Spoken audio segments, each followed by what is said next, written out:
Assalamualaikum warahmatullahi wabarakatuh. Salam dan salam sejahtera untuk kita semua. Alhamdulillah, kita masih diberi nikmat sehat, nikmat rezeki, sehingga kita masih bisa bertemu kembali dalam proses pembelajaran jarak jauh.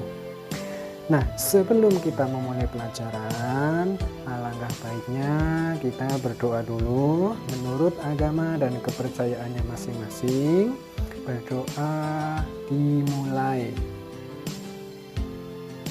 Berdoa selesai. Nah, selamat datang dan selamat bertemu kembali. Kali ini Bapak akan melanjutkan materi dari pertemuan PJJ sebelumnya, yaitu mengenai dinamika perwujudan Pancasila sebagai dasar negara dan pandangan hidup bangsa. Ada materi apa saja yang akan kita pelajari pada pertemuan kali ini? Yuk langsung disimak di slide selanjutnya.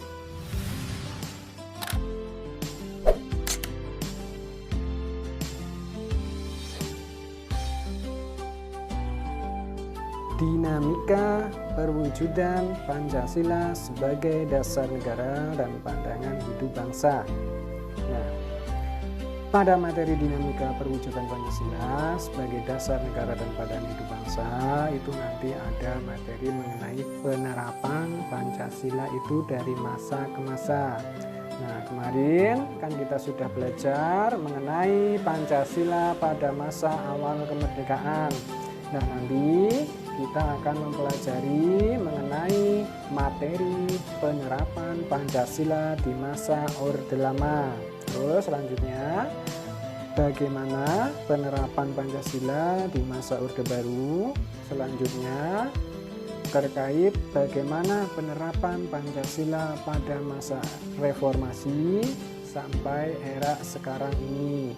Nah, sebelum masuk ke materi, kita bahas dulu tugas yang kemarin, tugas 1.1 atau tugas pada pertemuan PJJ yang sebelumnya, yaitu mengenai apa itu pemberontakan RMS. Pemberontakan RMS atau sering kita sebut Republik Maluku Selatan, yaitu pemberontakan yang dilakukan oleh rakyat Maluku yang ingin memisahkan diri dari wilayah NKRI. Nah, pemberontakan RMS ini dipimpin oleh seorang mantan Jaksa Agung Negara Indonesia Timur, yaitu Dr. Christian Robert Stephen Sumokil. Nah, gerakan ini juga nggak cuma membuat kita lebih mengarah ke separatisme, tetapi apa? Ingin merubah Indonesia itu menjadi negara sendiri atau memisahkan diri dari wilayah Indonesia, tapi juga ingin membentuk sebuah negara yang berdaulat sendiri yang terpisah dari Republik Indonesia Serikat. Terus yang kedua, jelaskan yang dimaksud DI atau TII. DI atau TII yaitu pemberontakan Darul Islam atau Tentara Islam Indonesia yang dipimpin oleh Sekar Maji Marijan Kartosuwiryo, ditandai dengan dibentuknya negara Islam Indonesia. Adapun tujuan utama DI-TII yaitu ingin mendirikan negara dengan berdasar pada syariat Islam. Nah, terus yang terakhir, jelaskan peran tokoh di bawah ini. Ini adalah musuh, yaitu adalah tokoh komunis Indonesia, dan itu anggota Partai Komunis Indonesia di tahun 1920-an, dan juga pimpinan PKI di Madiun pada tanggal 18 September 1948. Adapun tujuan utamanya ialah mendirikan negara Soviet di Indonesia. Nah, itulah pembahasan dari tugas minggu yang kemarin.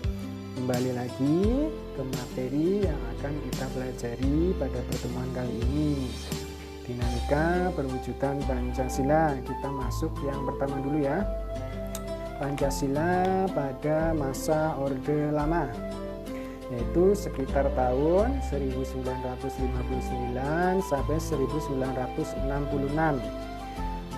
Pada masa Orde Lama, Indonesia itu menjalani proses peralihan dari masyarakat terjajah menjadi masyarakat yang merdeka. saat itu adalah proses pencarian penerapan bentuk Pancasila.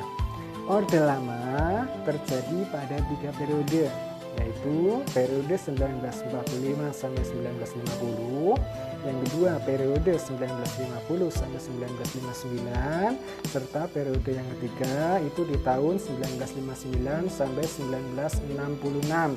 Nah, di tahun 1945 sampai 1950, maaf ya, Indonesia sebagai negara peralihan itu dari bangsa yang terjajah menjadi bangsa yang merdeka, menjalani proses adaptasi penerapan ideologi bangsa yaitu Pancasila. Beberapa masyarakat ada yang setuju dan sebagian itu merasa keberatan. Kemudian di tahun 1950 sampai 1959 sistem demokrasi berhasil diterapkan melalui pemilu 1955 yang dilakukan untuk memilih anggota konstituante.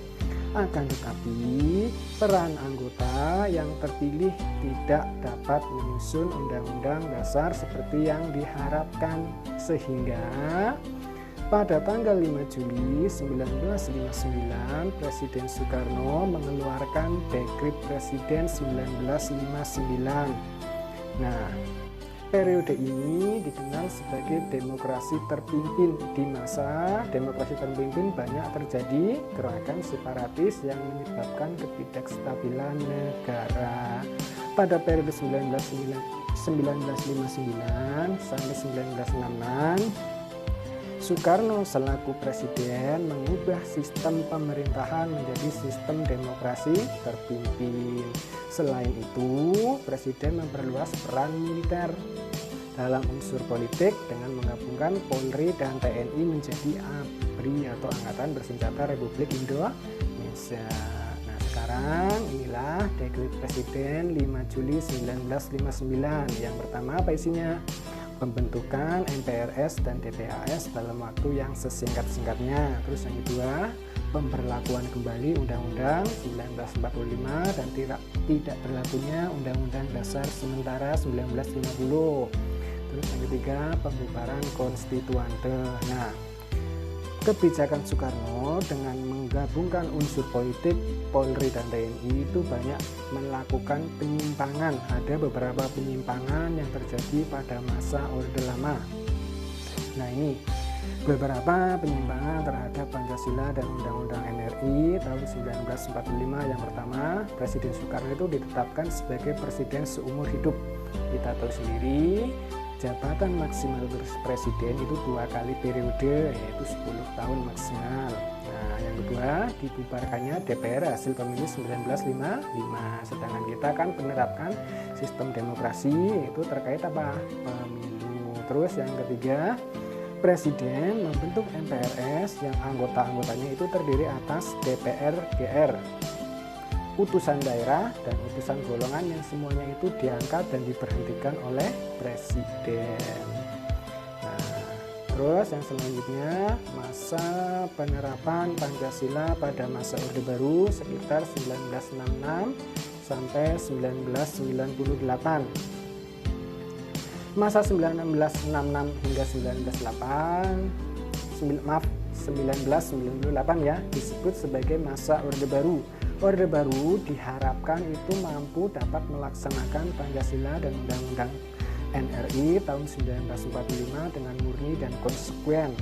Nah, perpindahan kekuasaan ini dikukuhkan dalam MPRS dalam sidang istimewa tanggal 7 Maret 1967. Nah, Orde Baru dimulai dengan naiknya Presiden Soeharto yang menjadi presiden menggantikan Soekarno pada tanggal 22 Februari 1967. Awal Orde Baru, Presiden Soeharto harus mengatasi kekacauan yang ada di Indonesia. Soeharto melakukan beberapa upaya pemulihan, yaitu melalui satu rencana pembangunan 5 tahun atau yang sering kita kenal dengan Repelita, terus pemilu, terus pembinaan, pendidikan, pelaksanaan, pedoman, penghayatan, dan pengamalan Pancasila atau yang sering kita sebut dengan P4. Terus yang terakhir, pemerataan pembangunan. Nah, Dalam masa Orde Baru, penerapan Pancasila dan Undang-Undang Dasar 1945 dilakukan secara sebagaimana seharusnya itu dilaksanakan atau dilaksanakan secara murni. Nah, ketika pertama kali Soeharto menggantikan Soekarno, ia menyatakan akan menerapkan nilai-nilai Pancasila dan Undang-Undang Dasar sebagai kritikan kepada Orde Lama. Nah, dengan menggunakan yang sering kita sebut atau terkenalnya itu dengan P4, pedoman, penghayatan, dan pengamalan Pancasila, yaitu atau sering kita sebut dengan Eka Prasetya Pancakarsa.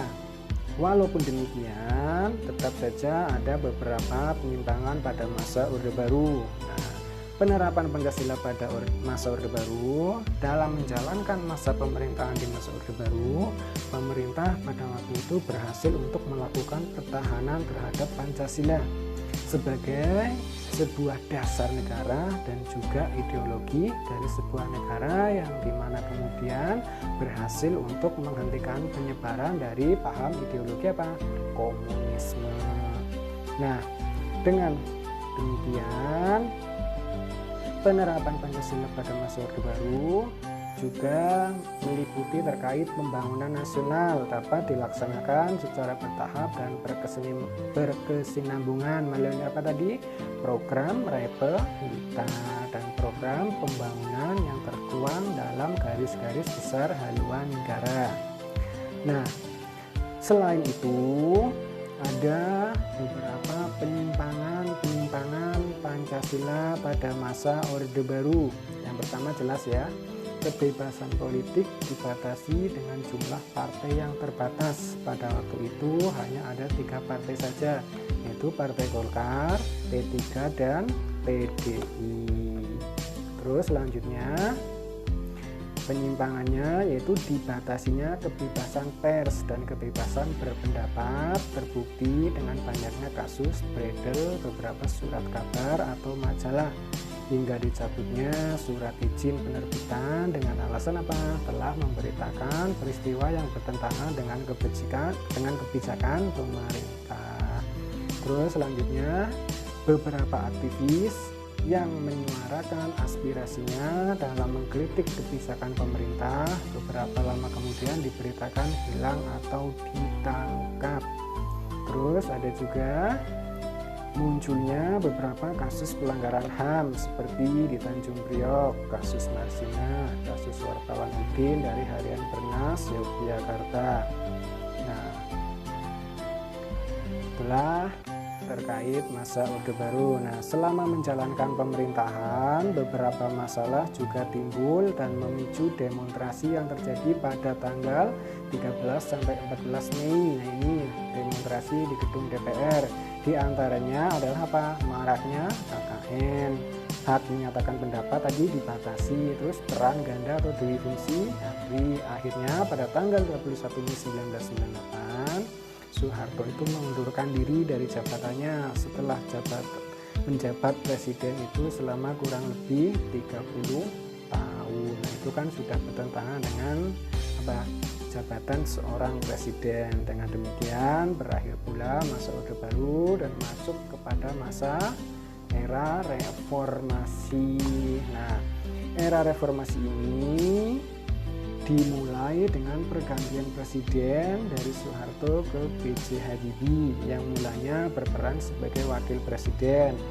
Nah, kepemimpinan tersebut dimanfaatkan untuk mereformasi segala tatanan bentuk pemerintahan terdahulu. Langkah-langkah yang diambilnya yaitu apa? Memperbaiki kabinet reformasi, memperbaiki sistem ekonomi, mereformasi bidang politik, mengeluarkan Undang-Undang Nomor 9 Tahun 1998, menyelesaikan masalah dewi fungsi ABRI, mereformasi bidang hukum, mengadakan sidang istimewa MPR. Nah, masa tahun 1998 hingga sekarang itu disebut juga sebagai masa reformasi, dan pada masa awal ini kemunduran ekonomi Indonesia dan dugaan penyelewengan terhadap Pancasila membuat mahasiswa apa tadi melakukan demonstrasi menuntut turunnya Presiden Soeharto. Nah, Ada beberapa tantangan penerapan Pancasila di masa era reformasi sekarang. Itu apa? Menurunnya rasa persatuan dan kesatuan bangsa di antara sesama warga. Nah, ini ditandai dengan apa? Adanya konflik di berbagai daerah, tawuran antar pelajar, serta tindak kekerasan yang dijadikan sebagai alat untuk menyelesaikan permasalahan. Nah, kita ingat slogan Soekarno, yaitu perjuanganku lebih mudah karena mengusir penjajah, tapi sekarang lebih sulit karena kita harus melawan bangsa sendiri. Itulah penerapan Pancasila dari masa era Orde Lama, Orde Baru sampai sampai era reformasi. Nah, sampai sini ada pertanyaan atau tidak? Kalau ada pertanyaan, silakan cantumkan di kolom komentar di bawah deskripsi. Nah, selanjutnya aktivitas 1.1. Setelah kalian memahami penerapan Pancasila dari masa ke masa, selanjutnya kalian kerjakan soal-soal yang ada di dalam video. Kemudian jawabannya kalian langsung ketikkan di kolom komentar YouTube. Nah, yang pertama, perhatikan ya. Bagaimana penerapan Pancasila pada masa Orde Lama? Terus yang kedua, bagaimana penerapan Pancasila pada masa Orde Baru? Terus yang ketiga, bagaimana penerapan Pancasila pada masa reformasi? Nah, terima kasih. Itulah pembelajaran kita pada hari ini tentang penerapan Pancasila dari masa ke masa. Semisal ada yang ingin ditanyakan, ada yang kurang jelas, silakan boleh disampaikan melalui komentar YouTube. Nah, cukup sekian. Terima kasih dan selamat mengikuti pembelajaran jarak jauh. Wassalamualaikum warahmatullahi wabarakatuh. Salam Pancasila.